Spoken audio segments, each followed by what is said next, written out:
हमने अभी तक क्या किया? इलेक्ट्रिक फील्ड किया ड्यू टू पॉइंट चार्ज, हमने इलेक्ट्रिक फील्ड किया रिंग, इलेक्ट्रिक फील्ड किया disc, electric field arc, electric field due to straight wire, इसके फॉर्मूलाज हमने कर लिए। लेकिन अगर आपने थोड़े थोड़े प्रूफ देखे हो, मैंने आपको दिखाए, करवाए नहीं पर मैंने दिखाए थे कि लाइन चार्ज का कितनी बड़ी इंटीग्रेशन का प्रूफ है। अब किया नहीं वो अलग बात है, पर काफी बड़ी इंटीग्रेशन लग रही थी। फिर मैंने आर्क की भी नहीं करवाई, पर मैंने को बताया कि बाय इंटीग्रेशन आप आर्क की वजह से भी ई निकाल सकते हो।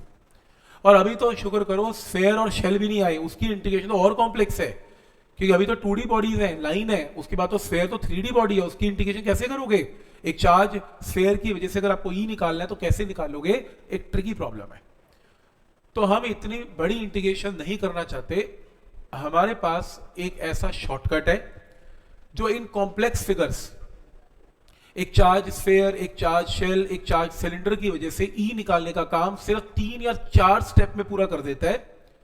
और वो काम किया था किसने? एक साइंटिस्ट जिसका नाम था गॉस। उसने थ्योरम बनाई, गॉस थ्योरम। वो कहते हैं जी आप बस मेरा नाम लो, गॉस थ्योरम लगाओ, आपका प्रॉब्लम 3 मिनट या 3 स्टेप में सॉल्व। उसने शॉर्टकट दे दिया। तो आप ऑब्वियसली हर कोई चाहेगा यार मेरे को शॉर्टकट बता दो, मैं भी काम खत्म करूं, मैं क्यों सुपर पोजिशन प्रिंसिपल ले लेके सॉल्व करूं? उसने कहा सुपर पोजिशन भी लगाने की जरूरत नहीं है, छोड़ो, मैं बिना सुपर पोजिशन के क्वेश्चन सॉल्व कर दूंगा, और बोलो। ठीक हो गया? तो इसका मतलब उसने आइडेंटिफाई किया कि ये सारी इंटीग्रेशन की कॉम्प्लेक्स प्रॉब्लम्स का एक सोल्यूशन दिया गॉस थ्योरम। तो अब हम क्या करने जा रहे हैं? Gauss theorem. और गॉस थ्योरम करने से पहले उसने कहा कि एक चीज समझ के आओ, और क्या? जिसका नाम है इलेक्ट्रोस्टैटिक फ्लक्स। अगर गॉस थ्योरम समझनी है तो इलेक्ट्रोस्टैटिक फ्लक्स को समझो, फिर गॉस थ्योरम समझ में आएगी, फिर कॉम्प्लेक्स फिगर्स की वजह से ई की वैल्यू समझ में आएगी। ठीक हो गया? तो हम स्टेप बाय स्टेप चलते हैं। हम सबसे पहले क्या सीखते हैं? इलेक्ट्रोस्टैटिक फ्लक्स क्या है। यह टॉपिक अगले 30 मिनट के लिए आपको अजीब लग सकता है। हो सकता है आप ये सोचे कि क्यों ऐसा हो क्यों रहा है, लेकिन at the end of the lecture आप खुद एग्री करेंगे कि जो हुआ बहुत बढ़िया हुआ और सच में बहुत इजी हो गया। पेशेंस रखना। तो सबसे पहले इलेक्ट्रोस्टैटिक फ्लक्स, तो उसने कहा डेफिनेशन पढ़ते हैं। इलेक्ट्रोस्टैटिक फ्लक्स है total number of electric lines of force crossing a given area perpendicularly. अब अगर मैं एज अ स्टूडेंट हूं और चलो आज मैं एनसीईआरटी पढ़ता हूं, आज मेरा मन कर रहा है पढ़ने का रात को, तो मैं सोचता हूं पढ़ूंगा, क्या पढ़ूंगा? इलेक्ट्रोस्टैटिक फ्लक्स क्या है। दूसरी बार पढ़ूंगा, क्या लिखा उसने? Total number of electric lines of force crossing a given area perpendicularly, ये है इलेक्ट्रिक फ्लक्स। और शायद मैं अगली बार सोचूं कि यार मुझे समझ में नहीं आ रहा ये क्या बोल रहा है ना, बहुत कम वर्ड्स में समझा गया कि वो क्या कह रहा है। अब अगर आप थोड़ा और डीप सोचें, उसने किसको काउंट किया? Total number of electric lines of force. चलो प्रैक्टिकल करते हैं। ये दीवार पॉजिटिव है, ये दीवार नेगेटिव है, इलेक्ट्रिक फील्ड बोलो कैसे होगा? From positive to negative. Electric field को रिप्रेजेंट करने के लिए क्या ड्रॉ करेंगे? Electric lines of force. Electric lines of force, ये तो इमेजिनरी है, ये तो आप ड्रॉ करते हो, चलो ड्रॉ करो, क्लास में खींचो। कोई कहता है मैंने तो 100 लाइनें खींची है, कोई कहता है 1000 खींच दी मैंने, तो कैसे? मर्जी है। ये कोई डिफाइन तो ना कि यहां पर अगर क्यू चार्ज है तो 100 लाइनें निकलेंगी, ये तो एक इमेजिनरी है, ये तो इलेक्ट्रिक फील्ड को रिप्रेजेंट कर रही है। और ये क्या कह रहे हैं? मैं क्या कर रहा हूं? Total number of electric lines of force, कितनी लाइंस क्रॉस कर रही हैं, मैं उसको क्या करने वाला हूं? काउंट। जो चीज दिख नहीं रही, इमेजिनरी है, उसको क्या करने चला है? काउंट। कि मैं तो टोटल लाइंस को काउंट करूंगा। अब ये और भी कॉम्प्लेक्स है सोचना, ये कैसे कर रहा है? मुझे दिख नहीं रहा और वो कह रहा है नंबर ऑफ लाइंस क्रॉस कर रही है परपेंडिकुलरली, समझ नहीं आ रहा। और डेफिनेशन आसान करने के बजाय उल्टा और मुश्किल हो गई, है ना? पॉइंट है, वैलिड है। तो इलेक्ट्रोस्टैटिक फ्लक्स की डेफिनेशन ठीक है। चलो उसने कॉन्सेप्ट बनाया, जिसने बनाया फ्लक्स, तो उसी से पूछना पड़ेगा भाई तू बता तूने कैसे काउंट किया। मेरे को, मैं तो नहीं कर पा रहा, वो तो बताएगा ही कि अगर ठीक है, अगर फ्लक्स को जो डिफाइन कर रहा है उसको कैलकुलेशन करने का तरीका भी बताएगा। तो ठीक है, अगर आप फ्लक्स कितनी लाइंस क्रॉस करती हैं गिवन एरिया परपेंडिकुलरली निकालना चाहते हो, तो उसके लिए एक नई चीज सीखो, एरिया वेक्टर। एरिया वेक्टर वो क्या होता है? एरिया तो एरिया होता है, ना फिजिक्स में area is a vector quantity. अब ये एक नई चीज आ गई, area is a vector. Yes, area is a vector, आपको पहले तो भी किया ही, जरूरत ही नहीं पड़ी, आज जरूरत पड़ी। Area is a vector quantity, तो अगर इसका एरिया 10 मीटर स्क्वायर है तो इसका एरिया वेक्टर क्या होगा? याद रखना, एरिया वेक्टर निकालने का तरीका, area vector is always perpendicular to the surface. Simple, बस आपने एक 90 लाइन खींच देनी है, इसका एरिया वेक्टर आ जाएगा। क्या पॉइंट यहां तक क्लियर है? तो एरिया वेक्टर कैसे निकलता है? ड्रॉ अ परपेंडिकुलर, डन, बस हो गया। तो अब फ्लक्स बनाने वाला कहता है कि हम निकालना चाहते हैं कितनी लाइन परपेंडिकुलरली इसमें से क्रॉस कर रही है। अब मान लो एक मिनट के लिए एक फिगर है, एक फिगर ऐसी, और ये इलेक्ट्रिक फील्ड है, इमेजिनरी इलेक्ट्रिक फील्ड लाइंस है। कितनी लाइंस है? पता नहीं कितनी लाइंस है। इलेक्ट्रिक फील्ड राइट की तरफ है और ये इसका एक स्मॉल पोर्शन है। ये जो स्मॉल पोर्शन है इसका एरिया वेक्टर ds है। अगर मैं पूछूं इसका एरिया वेक्टर क्या बनेगा? Draw perpendicular. जैसे ये एक शीट, ये छोटा सा ds है, ये रहा, इसका एरिया वेक्टर ये रहा, ये पेन एरिया वेक्टर है, तो ds वेक्टर ये रहा। E वेक्टर कैसे है? राइट। अब क्वेश्चन ये राइज होता है, डेफिनेशन कहती है कि number of electric lines of force crossing a given area perpendicularly, लेकिन ये इलेक्ट्रिक लाइंस ऑफ फोर्स इस एरिया को 90 डिग्री पे नहीं पास कर रही, ये तो सीधा जा रही है, लेकिन मुझे क्या चाहिए? परपेंडिकुलर। तो मैं कैलकुलेट करना चाहता हूं कि कितनी लाइंस ds के अलोंग जा रही हैं। मैं रिपीट कर रहा हूं, कितनी लाइंस कैसे कहां जा रही हैं? Along ds। मैं ds क्यों बोल रहा हूं? क्योंकि ds इज ऑलवेज परपेंडिकुलर, क्योंकि एरिया वेक्टर हमेशा क्या रहेगा? परपेंडिकुलर, और मुझे लाइंस भी क्या ढूंढनी है? परपेंडिकुलर। ठीक है, तो फ्लक्स बनाने वाले ने एक तरीका बताया, वो कहता ठीक है मैं आपको बताता हूं फ्लक्स कैसे कैलकुलेट करते हैं। किसका? स्मॉल एरिया का। इस छोटे एरिया का जो फ्लक्स है वो कैलकुलेट करने का सिंपल तरीका है, flux is a scalar quantity. Flux एक स्केलर क्वांटिटी है और इसका कैलकुलेट करने का तरीका है E vector dot ds vector. आप सिंपली ई वेक्टर लें, आप ds वेक्टर लें, आप क्योंकि E is a vector quantity, ds is a vector quantity, आप सिंपली एक डॉट प्रोडक्ट लें। क्यों? क्योंकि इट्स अ स्केलर, क्योंकि दो वेक्टर को मल्टीप्लाई कर रहे हैं तो ऑब्वियसली या तो वेक्टर आएगा या स्केलर आएगा, तो हमें क्या चाहिए? स्केलर। तो यहां पर क्या है? डॉट। तो फॉर्मूला नंबर 1, अगर आपने फ्लक्स निकालना है किसी भी एरिया का, मान लो ds एरिया का, तो आप सिंपली क्या करोगे? ई वेक्टर डॉट ds वेक्टर करोगे। ये फ्लक्स बनाने वाले ने एक तरीका बताया। आपको कि कैसे बताया? देखो वो उसकी रिसर्चर से कैसे बताया, हम इतनी डिटेल में नहीं जाएंगे कि उसने चक्का कैसे बनाया था, रीइन्वेंट अ व्हील, उसके बाद आगे पढ़ेंगे कि पहले ये बता, नहीं, हम यहीं से स्टार्ट करेंगे जिससे फ्लक्स बनाया और उसने ये बता दिया कि फ्लक्स निकालना है तो ऐसे निकालना है, डन। तो ई वेक्टर डॉट ds वेक्टर, इसे ओपन करेंगे तो ई ds cos theta, where theta is angle between two vectors, e vector dot ds vector. पहला स्टेप क्लियर है, हाउ टू कैलकुलेट फ्लक्स। अब इसके अंदर फ्लक्स को रिप्रेजेंट करने का जो सिंबल है, फ्लक्स को रिप्रेजेंट किया जाता है बाय सिंबल फाई, और क्योंकि एरिया छोटा है तो फ्लक्स भी क्या आएगा? D phi. छोटा फ्लक्स बड़ा एरिया, बड़ा फ्लक्स, छोटा एरिया छोटा फ्लक्स, तो ये आ गया आपके पास डी फाई। तो डी फाई की वैल्यू कितनी है? E vector dot ds vector. Step number 1 clear. Next point, अगर कोई ये कहता है कि देखो मुझे एग्जांपल प्रैक्टिकल करके दिखाओ, ये देखो प्रैक्टिकल देखो, मान लो ये आपके पास एक शीट है, इस शीट का एरिया वेक्टर कैसे हो, और ये शीट ऐसे है, एरिया वेक्टर कैसे होगा? परपेंडिकुलर। तो देख रहे हो ब्लैक कलर का एरिया वेक्टर और रेड कलर की लाइंस क्या है? Electric lines of force. तो बोलो E और ds में एंगल क्या है? 0। फ्लक्स क्या होगा? E ds cos 0, दो वेक्टर आपस में लाइन सेम डायरेक्शन में है, तो एंगल क्या बनेगा? E और ds में 0। क्या स्टेप यहां तक समझ में आ रहा है? तो E ds cos 0 maximum flux है। मैक्सिमम क्यों? क्योंकि सारी लाइंस कैसे क्रॉस कर रही हैं? इसे परपेंडिकुलरली, तो फ्लक्स इसमें मैक्सिमम आ गया। लेकिन इधर देखो ds वेक्टर ब्लैक कलर का, शीट टेढ़ी होगी, एरिया वेक्टर टेढ़ा हो गया, लेकिन E वेक्टर अभी भी हॉरिजॉन्टल है, तो E और ds में एंगल कितना है? थीटा। तो बोलो फ्लक्स क्या बनेगा? E ds cos theta. अगर ये ऐसा है, मतलब ये शीट ऐसी है, एरिया वेक्टर कैसी है? ऐसे है, और E वेक्टर कैसे है? ऐसे है, E और ds में एंगल क्या है? 90। तो फ्लक्स क्या बनेगा? E ds cos 90 is 0। पता है क्यों?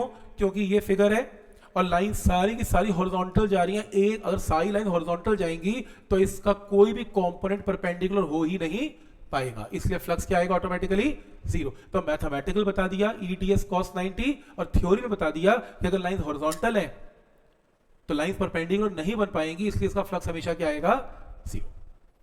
तो how to calculate flux, point number 1 clear. लेकिन जब आप इसको टोटल फ्लक्स निकालना, ये स्मॉल फ्लक्स है ईडीएस कॉस थीटा, आप अगर टोटल फ्लक्स निकालना चाहते हैं तो दोनों साइड्स की क्या करनी पड़ेगी, इंटीग्रेशन।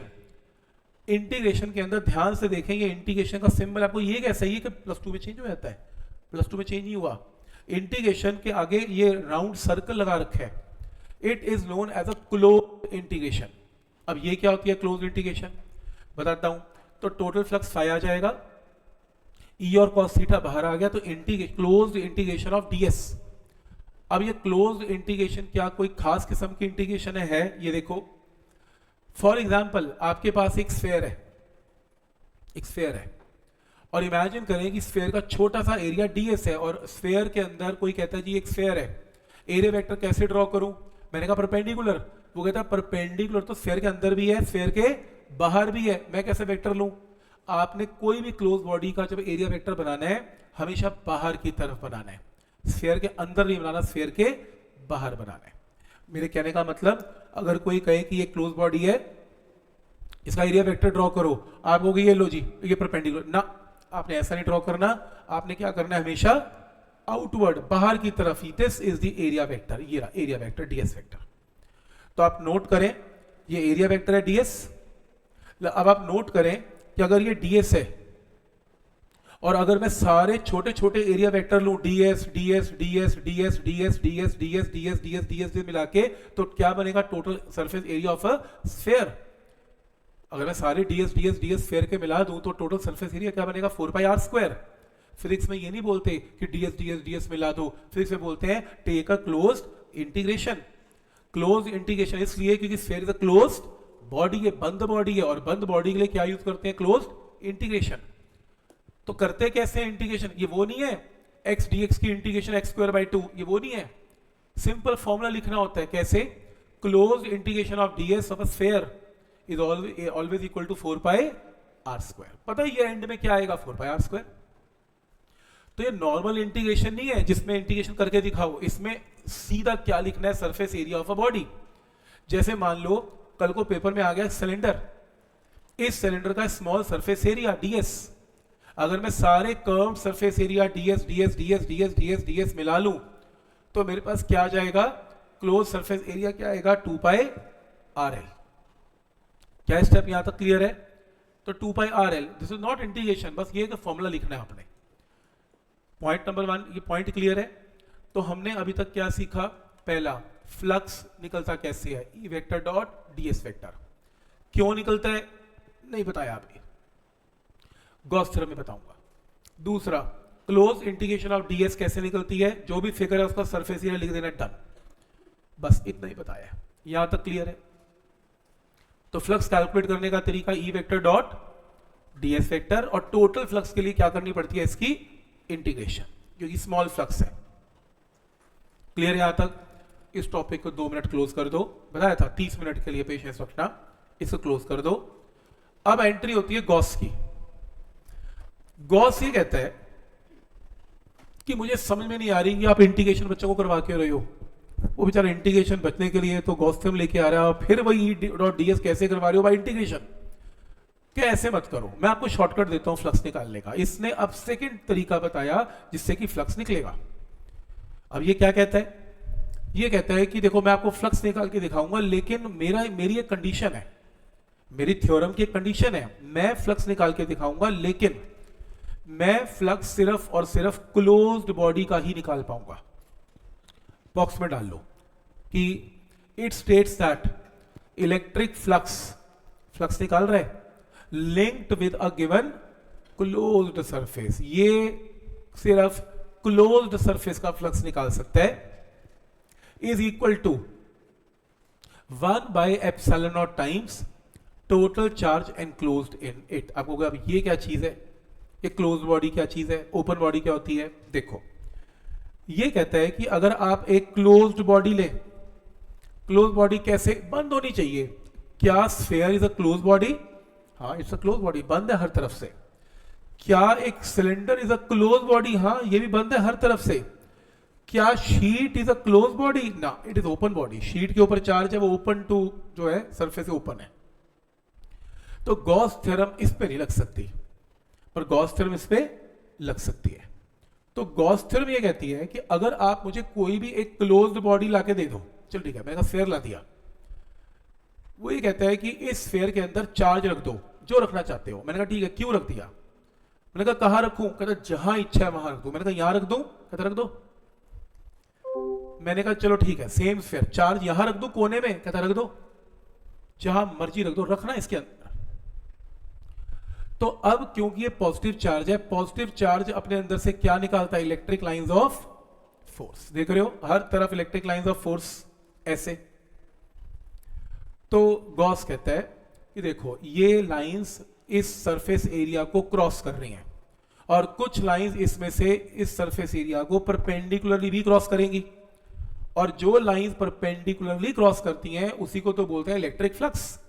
इसका मतलब इस स्फीयर का कोई तो फ्लक्स होता होगा, क्योंकि लाइंस इससे क्रॉस कर रही हैं, ये कट करती हुई जा रही हैं, और इट कैन बी, जो कट करेगी वो परपेंडिकुलर भी कट कर सकती है। तो गॉस कहता है कि अगर तुम इसका फ्लक्स निकालना चाहते हो तो तुम एक लंबा तरीका मत करना, ई वेक्टर लो, डीएस वेक्टर लो, ई डॉट डीएस लो, इसे इंटीग्रेट करो, कुछ मत करो। तुम बस मेरा फॉर्मूला लगा लेना। तुम बस ये बताओ इस क्लोज बॉडी के अंदर कितना चार्ज है? Q inside. इसको सिंपली एप्सिलॉन नॉट से डिवाइड कर लेना, तो ये इस स्फीयर का क्या जाएगा? फ्लक्स। बिना इंटीग्रेशन के एक स्टेप में शॉर्टकट बता दिया उसने, ये फ्लक्स है। अब तुम बैठ के लाइनें खींचते रहो, लाइनें खींच खींच के काउंट कर, तुम्हें दिखनी नहीं लाइनें, काउंट क्या करोगे? लेकिन ये कहता है कि कुछ ना करो जी, क्यू बता दो कितना है, उसको एप्सिलॉन नॉट से डिवाइड कर दो, यही इसका फ्लक्स होगा। हाँ, आप कहोगे प्रैक्टिकली दिखा, वो नहीं दिखा पाएगा। कुछ रिसर्च ऐसी नहीं है जो दिखाई जाती है, मैथमेटिकल होती है। तो ये उसका तरीका है। अब एक स्टूडेंट आया, वो कहता है अच्छा ठीक है, समझ गया, सेंटर है, उसमें क्या होगा? वो कहता है इसमें भी सेम होगा। उसने ये सेम कैसे होगा? उसने कहा देख कैसे, 1 2 3 4 5 6, 6 लाइन है, इमेजिन कर लो 6 लाइन है। वो कहता है सेम डायग्राम यहां भी बनेगा, 1 2 3 4 5 और 6। फर्क क्या पड़ता है? चार्ज अगर तुम कोने पे कर दोगे तब भी नंबर ऑफ लाइंस को तो स्फीयर से बाहर निकलना है। तो अगर ये 6 लाइनें यहां से क्रॉस कर रही हैं तो अभी भी 6 लाइनें क्रॉस करेंगी, तो amount of flux will remain same. तो उससे कोई फर्क ना पड़ रहा कि चार्ज सेंटर में पड़ा या सेंटर में नहीं पड़ा हुआ। इसलिए गॉस ने बताया कि एक क्लोज्ड बॉडी में, फिर लिख रहा हूं, this is valid only for close surface. Close surface का अगर आपको फ्लक्स निकालना है तो इसके अंदर कितना चार्ज है क्लोज बॉडी को, उसको एप्सिलॉन नॉट से आपने सिंपली क्या कर देना है? डिवाइड, आंसर आ जाएगा। तो किसी ने कहा कि क्या मैं बॉडी स्फीयर चेंज कर दूं? कर दे। क्या मैं इस बॉडी को, ये डिब्बा ले लूं? हाँ, तो डिब्बा ले, ये ले, क्यू चार्ज रख। तो इसका फ्लक्स क्या होगा जब लाइंस इसमें से बाहर निकलेंगी? एग्जैक्टली सेम फ्लक्स होगा, क्यू बाय एप्सिलॉन नॉट। इसमें मैटर नहीं कर रहा कि वो स्फीयर के अंदर क्यू चार्ज पड़ा है या शेल के अंदर पड़ा है, या रैंडम कोई बॉडी ले लो, इसमें ले लो, इसमें भी फ्लक्स क्या आएगा? Exactly same.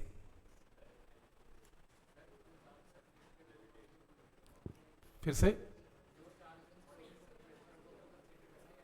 नहीं, वो तो बाहर आ गया, अंदर इनसाइड।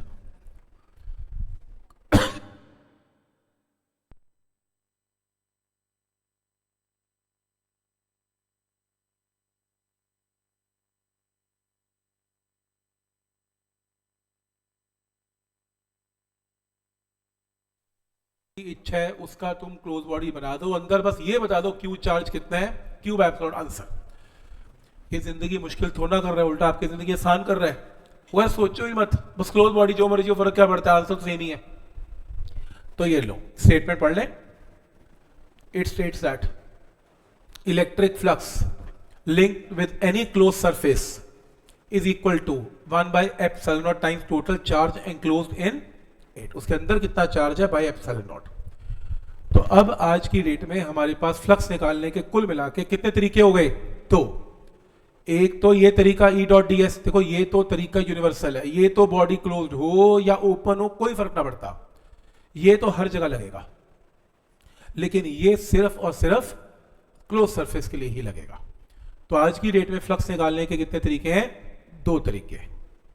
अब मैं अगर ये पूछूं कि क्या समझ में आया, तो स्टूडेंट कहेगा वो कुछ समझ में ना आया कि ये फ्लक्स होता है, और इतना समझ में आया कि फ्लक्स होता है और ये लाइंस कुछ होती हैं परपेंडिकुलर जो सरफेस से क्रॉस कर रही हैं, ऐसा कुछ बोलते हैं जो दिखाई देती नहीं क्लास में। ये उसको काउंट करने जा रहे हैं फिजिक्स वाले, और उसके 2 फॉर्मूले मेरे को लिखवा दिए गए हैं। ये फॉर्मूला, इसके अलावा मैं कुछ नहीं समझ में आ रहा ये क्या कर रहा है। आप बिल्कुल ठीक हो, अगर आप ऐसा सोच रहे हो आप नॉर्मल है, ठीक। आगे आपको आएगा, समझ में आएगा। मैंने 30 मिनट का टाइम लिया तो सब समझ में आएगा। तो ये दूसरी बात भी खत्म हो गई। अब आपके मन में ये आएगा कि गॉस ने ऐसा क्यों बोला, ठीक है, ये ऑब्वियसली कोई उसने ऐसा क्यों सोच लिया कि ऐसा होगा। तो इसके लिए हमें क्या करना पड़ेगा? Proof of Gauss theorem. लेकिन प्रूफ ऑफ गॉस थ्योरम से पहले मैं आपको प्रैक्टिकली कुछ समझाना चाहता हूं कि गॉस ने ये एक्चुअल में बनाया क्या, एक्चुअल में, है ना। ये कैसे कह रहा है कि क्यू बाय एप्सिलॉन नॉट, ये एक्चुअल में हो क्या रहा है। इसको करने के लिए जरा इस फिगर पे आगे आ जाओ। ये देखो, इस फिगर के अंदर सबसे पहले मान लो ये आपकी पहली बॉडी है। ये जो बॉडी है इसके ये it is a close surface, it is a close surface, ठीक है। इसके अंदर चार्ज क्या है? क्यू। आप ध्यान से देख सकते हैं लाइंस कहां निकल रही हैं? बाहर की तरफ। अगर लाइन सरफेस को बाहर की तरफ कट करती हुई जा रही हैं तो इसका फ्लक्स तो होगा। तो पॉजिटिव चार्ज क्या प्रोड्यूस करता है? Outward flux. जो लाइंस बाहर निकलती हैं, जो फ्लक्स कंट्रीब्यूट करती हैं, उसे क्या बोलते हैं? कौन सा फ्लक्स है? Outward flux. अंडरलाइन कर लें, आउटवर्ड फ्लक्स। अब नेक्स्ट है, अगर आपके पास पॉजिटिव की जगह कौन सा चार्ज है? Negative. Electric lines of force negative charge में क्या करती हैं? एंटर करती हैं। पॉजिटिव चार्ज से बाहर निकलती हैं, नेगेटिव में एंटर करती हैं। तो नेगेटिव चार्ज में एंटर करती हैं, तो इसके पास कौन सा फ्लक्स है? Inward flux. Underline, inward flux, क्योंकि लाइन इसमें अंदर की तरफ एंटर कर रही है, पॉजिटिव में बाहर निकल रही है। कोई डाउट इसमें? नेक्स्ट, इसके अंदर अगर मैं गॉस थ्योरम लगाऊं तो क्या ये वैलिड है? बिल्कुल वैलिड है, क्योंकि it is a closed surface. तो फ्लक्स क्या आएगा? Q by epsilon not. इसमें क्या आएगा? Minus Q by epsilon not. Positive flux का मतलब होता है कि लाइंस बाहर निकल रही हैं, नेगेटिव फ्लक्स का मतलब लाइंस एंटर कर रही हैं। क्लियर है? अगर ये चार्ज पॉजिटिव है और 2 पॉजिटिव, एक की जगह 2 पॉजिटिव रख दिए, अब नंबर ऑफ लाइंस बाहर ज्यादा निकलेंगी। रादर मैं ये बोल सकता हूं कि डबल फ्लक्स, डबल हो गया, क्योंकि नंबर ऑफ लाइंस डबल हो गई। और गॉस थ्योरम के अकॉर्डिंगली चार्ज क्या होता है? Q by epsilon not. अगर चार्ज डबल हो गया तो फ्लक्स भी डबल हो गया। सही है?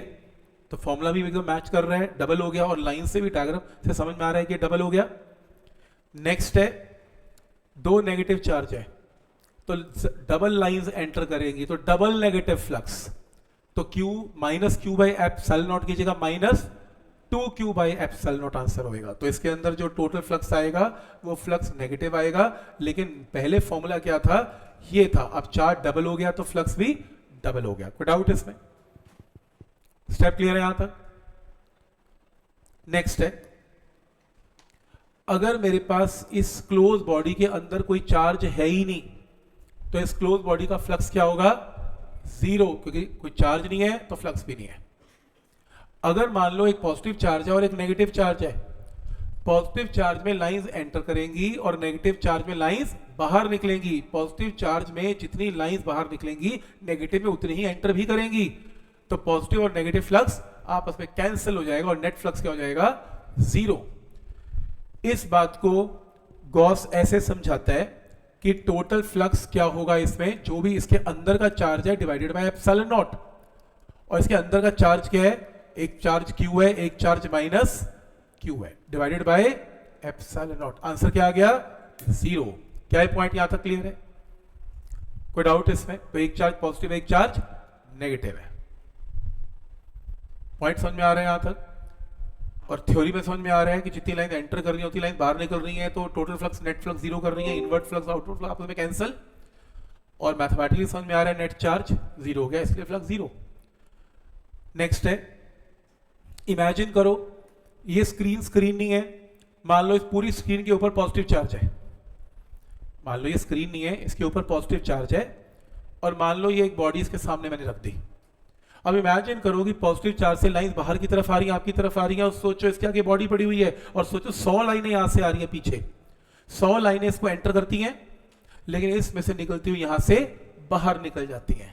ऐसे हो रहा है, ये एंटर हुई और ये बाहर होगी, तो इसका फ्लक्स क्या होगा?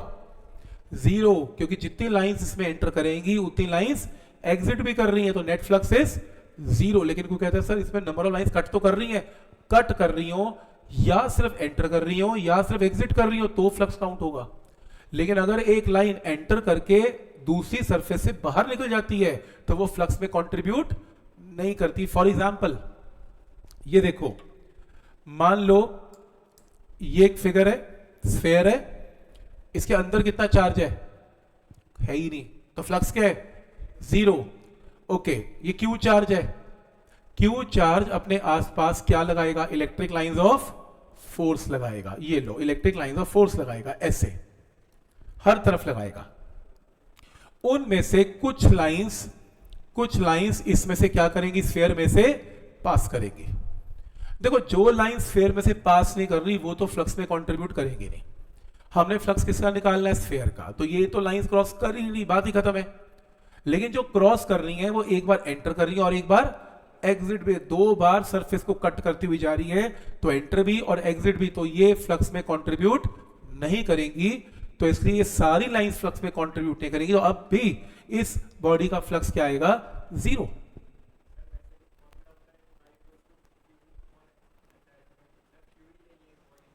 ये अगली लाइन मैं बोलूंगा। तो इसलिए फ्लक्स, गॉस ने क्या बताया कि ऐसा करने की जरूरत नहीं है कि तुम ये थ्योरी में क्यों समझा रहे हो कि लाइंस कट करती हैं और जा रही हैं आ रही हैं। तुम सिंपल बोलो क्लोज बॉडी के अंदर कोई चार्ज है ही नहीं। तो अगर तुम गॉस थ्योरम अप्लाई करोगे तो Q बाय एप्सिलॉन नॉट में Q क्या है? इनसाइड जीरो, तो फ्लक्स भी क्या आएगा? जीरो। मैं दो चीजों को पैरेलल समझा रहा हूं जानबूझ के, थ्योरी में भी और मैथमेटिकल भी। समझ में आ रहा है यहां तक? कोई डाउट इसमें? क्लियर है? मानित क्लियर है?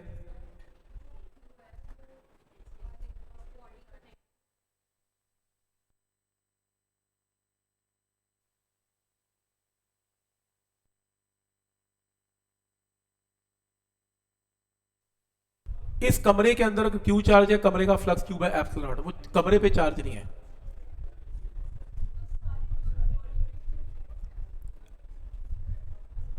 अगर उसमें रखा होगा क्यू तो फिर क्यू बाय एप्सिलॉन, अगर रखा ही नहीं तो जीरो हो गया फ्लक्स। अगर मैंने, वो तो मैं रखूंगा ना, पूछने वाला बताएगा चार्ज रखना है या नहीं रखना। अगर तो चार्ज रखा हुआ है तो क्यू बाय एप्सिलॉन नॉट, नहीं रखा तो जीरो। फिर तुम घर जाके सोच सकते हो ना कि सर ये चार्ज है, लाइन जा तो रही है, कट कर तो रही है, तो मैं आंसर दे रहा हूं वो दो बार कट कर रही है, जिस वजह से नेट फ्लक्स क्या आ रहा है? जीरो। आ भी रही है और फिर साथ के साथ जा भी रही है, इसलिए जीरो। क्या स्टेप यहां तक क्लियर है? कोई डाउट इसमें? ठीक है यहां तक? तो